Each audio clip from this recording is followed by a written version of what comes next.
नमस्ते दोस्तों। अच्छाई और बुराई की बहस अलग हो सकती है, लेकिन राष्ट्रपति बनने के एक हफ्ते के अंदर ही अवैध प्रवासियों को लेकर सेना का विमान उड़ चुका है।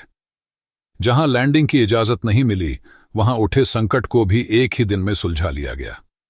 ऐसे द्विपक्षीय संकट में कई देश दशकों तक उलझे रहते हैं। मेरिट बेस्ड कहते हुए आरक्षण की व्यवस्था को खत्म कर दिया गया। इमरजेंसी घोषित कर मैक्सिको सीमा की ओर सेना तैनात कर दी गई। अब दुनिया भर में अवैध तरीकों से प्रवेश करने वाले 2 बार सोचने लगे हैं। मानव तस्करों के बीच खलबली मच चुकी है। 170 से ज्यादा देशों में दी जा रही मदद और हजारों शीर्षकों के कार्यक्रम बंद कर दिए गए। निर्णय की स्याही सूखने से पहले ही सरकार, एनजीओ या आईएनजीओ को पत्राचार हुआ और तत्काल लागू भी हो गया। पूरी दुनिया में व्यापार रखने वाले अमेरिका के हर छोटे बड़े व्यापार का डेटा उनके पास है। डेटा तो अन्य जगहों पर भी हो सकता है, लेकिन यहां नेताओं के दिमाग और हाथ में है। कौन से कर बढ़ाने से देश की महंगाई बढ़ाए बिना ही सौदेबाजी की क्षमता बढ़ सकती है, इसका लाइव आंकड़ा उनके पास है।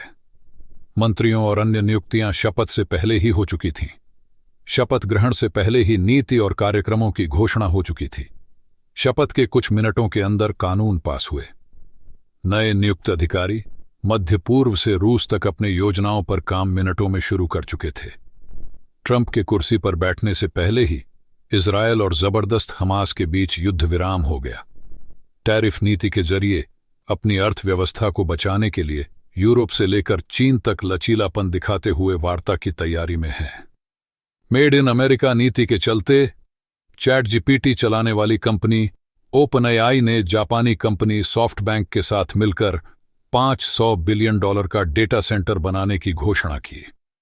$100 बिलियन का फंड तो गारंटी के रूप में पहले ही सुनिश्चित हो चुका है। लाखों रोजगार और परियोजनाएं शपथ से पहले ही शुरू हो चुकी थीं। शपथ ग्रहण के कुछ देर बाद ही जेल में बंद सैकड़ों समर्थकों को माफी दी गई। 1 हफ्ता भी नहीं हुआ और समर्थकों और विरोधियों दोनों को लग रहा है जैसे ट्रंप 10 साल से सत्ता में है। और रोचक बात यह है कि आज तक की अमेरिकी नीतियों और कार्यक्रमों में बड़े बदलाव हुए, लेकिन कहीं कोई विरोध प्रदर्शन, चक्का जाम या अमेरिका बंद जैसी स्थिति नहीं है। कुछ डेमोक्रेट झुकाव रखने वाले अखबारों ने अमेरिका को अन्य देशों को डराने धमकाने से बचना चाहिए जैसी बातें छोटे अक्षरों में लिखीं, लेकिन बाकी सब चुप हैं। जहां बैठे बैठे खाने से काम चल सकता है, वहां काम की रफ्तार ऐसी है। हमारे यहां प्रधानमंत्री नियुक्त होते हैं, 3 दिन बाद शपथ लेते हैं। शपथ में केवल 2-3 मंत्री शामिल होते हैं। फोटो खिंचवाने के लिए दांत दिखाते हैं। सरकार बनने में 3 महीने लगते हैं। एक मुद्दा आता है और अगले 6 महीने उसमें ही बीत जाते हैं। दर्जनों कानून बनने चाहिए थे, लेकिन 2 बार संसद के चुनाव हो गए, आधा दर्जन सरकारें बदल गईं, फिर भी कानून नहीं बन पाए। राष्ट्रीय बजट से बड़ा व्यापार घाटा है, राजस्व खाने तक के लिए पूरा नहीं है। विकास और कर्ज के ब्याज को तो छोड़िए, सड़क के एक गड्ढे को भरने के लिए भी कर्ज और अनुदान चाहिए। बौद्धिक और युवा वर्ग हर दिन पलायन कर रहा है। पहाड़ी गांव और उत्पादन शून्य हो रहे हैं। अत्यधिक धूल और धुआं ने राष्ट्रीय जनसंख्या को रोगी बना दिया है। हिमालय तो हैं लेकिन बर्फ नहीं। बागमती जैसी नदियां हैं लेकिन पानी नहीं। महंगाई से लेकर बेरोजगारी, सीमा विवाद से लेकर खाद्य सुरक्षा तक अनगिनत काम करने और सुलझाने बाकी हैं। अगर बिना एक पल रुके काम किया जाए तो भी इस जन्म में सब खत्म नहीं होगा। हमारी रफ्तार और प्राथमिकताएं अलग हैं। हर दिन भाषण, बैठक और मीटिंग होती है। वहां या तो आत्म प्रशंसा होती है या दूसरों की निंदा। थोड़ी बौद्धिक चर्चा हो तो ज्यादा से ज्यादा अमेरिका और रूस की नीति पर बहस होती है। हमारे राष्ट्रीय मुद्दे ये हैं कि कौन चोर है और कौन उससे भी बड़ा चोर।